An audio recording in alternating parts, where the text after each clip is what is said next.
تو اب اللہ کے گھر میں آنے والے کی شادی ہے، اس کے ساتھ جو نبی کے گھر میں آئی ہے، تو اب اللہ اپنی پوری طاقت دکھائے گا، میرے علی کی شادی ہے۔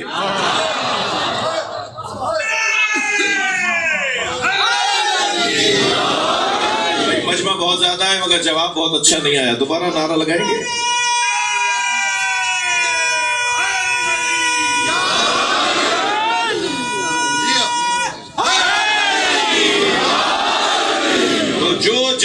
جو جتنا بڑا وجود ہوتا ہے اس کے گھر کی خوشی میں اظہار بھی اتنا ہی بڑا ہوتا ہے۔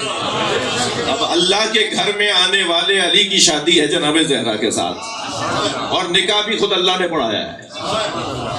مجھے تو تعجب ہوتا ہے ان لوگوں پر کہ جو مولا علی کے ساتھ کسی کا مقایسہ کرتے ہیں، کسی کا کوئی مقایسہ ہی نہیں ہے۔ علی علی علی ہے بھائی، مولا کائنات کا نکاح خود اللہ نے پڑھایا۔ جب اللہ اپنے گھر میں آنے والے علی کا نکاح پڑھائے گا تو مہر بھی تو اللہ ہی طے کرے گا۔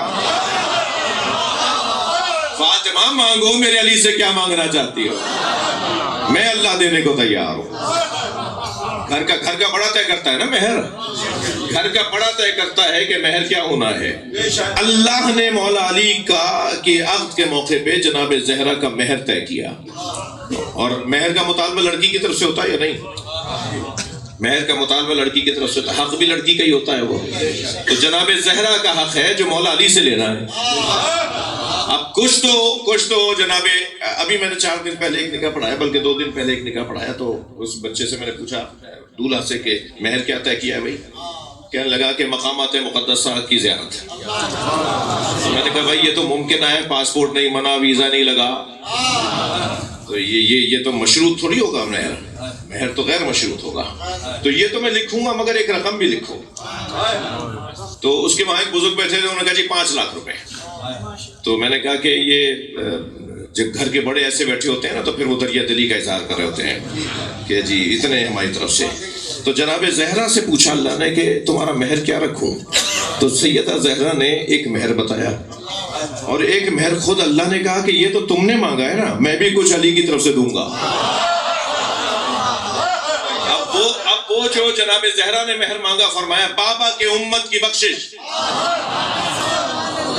امت مصطفیٰ کی نجات، میں محمد الرسول اللہ پڑھنے والوں کو جہنم میں نہیں دیکھنا چاہتی۔ جو لا الہ الا اللہ محمد الرسول اللہ پڑھتا ہو میں اسے جہنم میں نہیں دیکھنا چاہتا، میں امت مصطفیٰ بابا کی امت کو جنت میں دیکھنا چاہتی ہوں۔ توجہ کر رہے ہیں آپ؟ یہ تو جناب زہرا نے اپنا مہر رکھا، پھر اللہ نے کہا کہ میں اب تمہارا مہر میرے علی کی طرف سے ایک تمہارا مہر ہے، اور یہ کہ یہ پوری زمین تمہارے مہر میں۔ لہذا میرے چھٹے امام فرماتے ہیں کہ یہ ساری زمین سیدہ کا مہر ہے، اور مہر دینے والے کو علی، شوہر علی کہتے ہیں۔ کون دیتا ہے مہر بھائی؟ تھوڑی گردن ہلاؤ۔ شوہر دیتا ہے نا مہر۔ مہر دینے والے شوہر ہیں یعنی علی ہیں۔ تو میرے معصوم امام فرماتے ہیں اگر کوئی ایک قدم بھی بغضاً لعلی اٹھائے گا، اس زمین پر اگر کوئی ایک قدم بھی رکھے گا اور ہر اس قدم کے ساتھ اس کے دل میں علی کا بغض ہوگا، اس کا قدم رکھنا حرام ہے۔ کہاں گھوم رہے ہو؟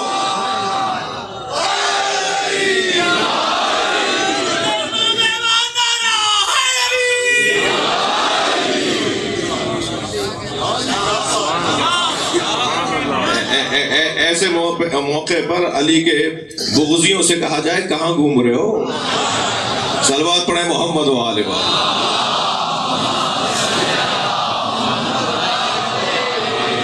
آپ میں سے بہت سے دوستوں کی میں جی یہ زمین جناب زہرا کا مہر ہے، یہ پوری زمین جناب زہرا کا مہر ہے، اور اس مہر کے دینے والے کو علی کہتے ہیں۔ اور اس زمین پر کوئی علی مولا کے بغض میں اگر رہ رہا ہے تو اس کا رہنا ہی حرام ہے، اس کا رہنا حرام ہے۔ عزیزان گرامی، جب خوشی کا اظہار ہو تو خوشی کے اظہار اور اس کا حصہ یہ ہے، خوشی کے موقع پہ اظہار کا حصہ یہ ہے کہ جو دکھی ہیں انہیں حوصلہ دیا جائے کہ یہ وقت گزر جائے گا۔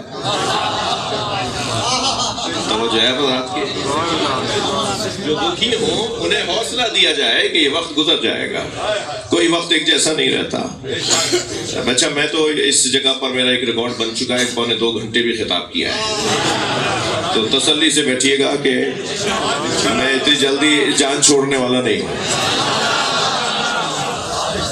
تو خوشی کے موقع پر اب بعض دوستوں سے کہا جائے گا جو دکھی ہیں کہ تم پریشان نہ رہو، یہ وقت گزر جائے گا۔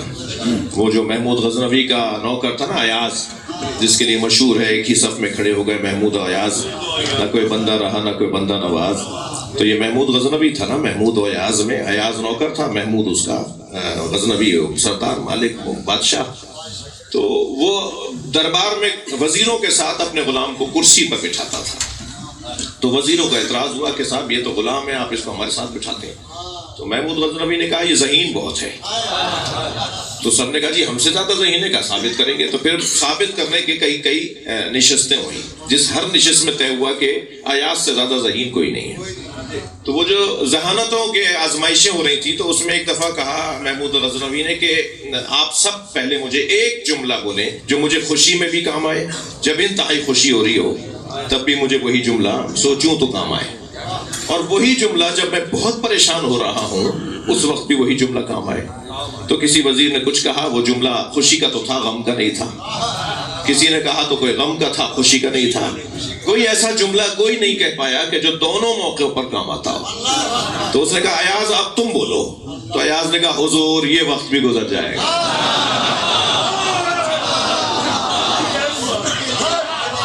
وقت بھی گزر جائے گا، یہ خوشی میں بھی کام آئے گا، اور یہ وقت گزر جائے گا یہ غم میں بھی کام آئے گا۔ تو ہم انتہائی خوشی میں، آج سے زیادہ شیعہ کب خوش ہوتا ہے بھائی؟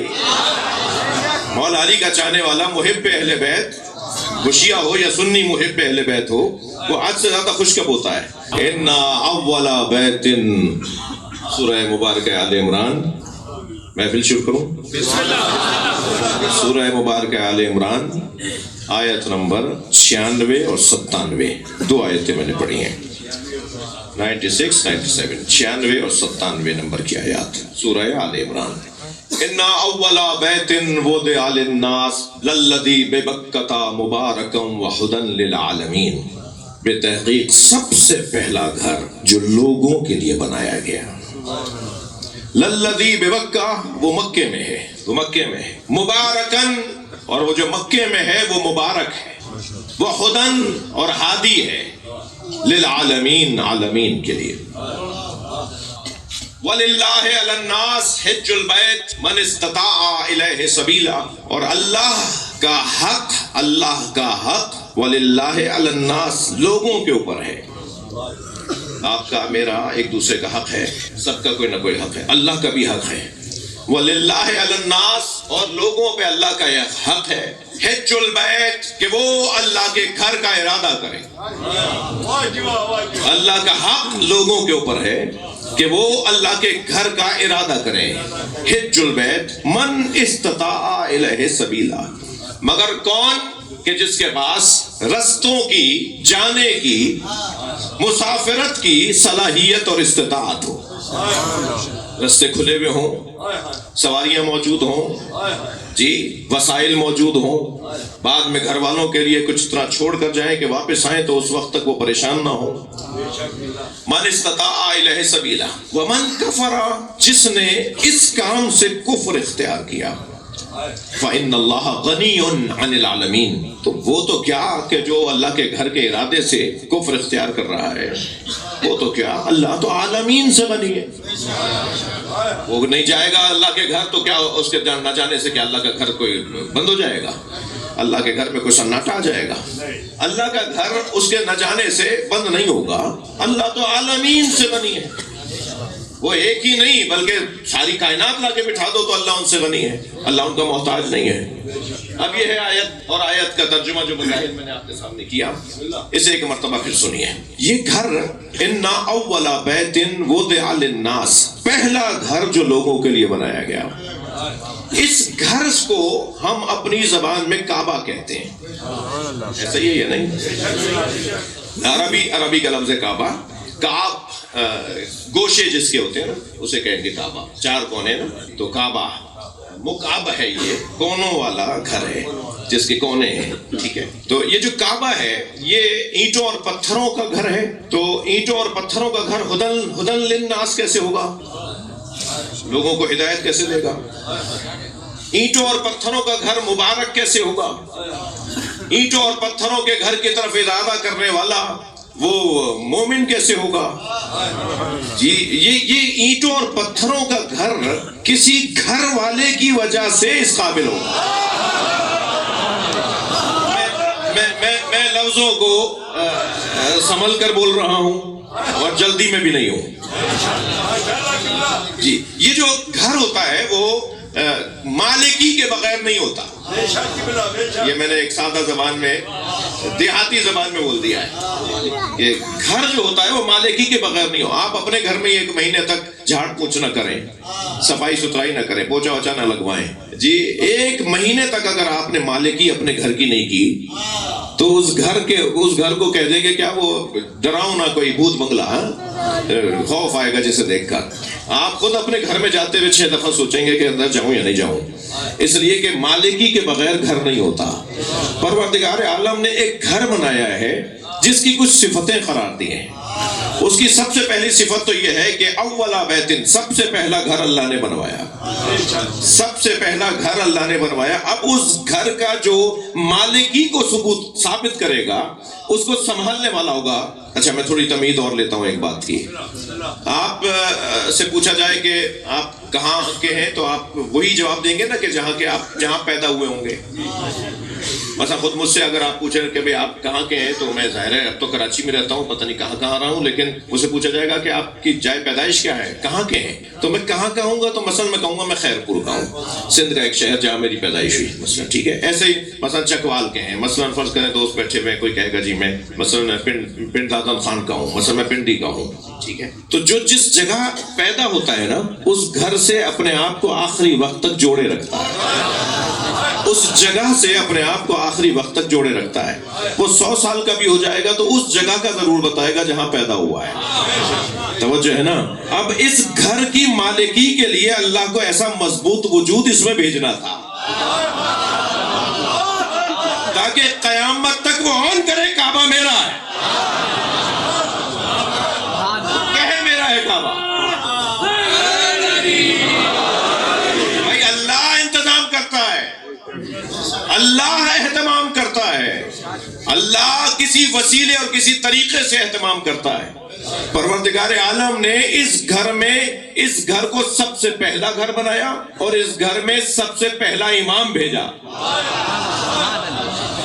تاکہ آنے والے باقی امام بھی کہیں ہمارے دادا کا گھر ہے،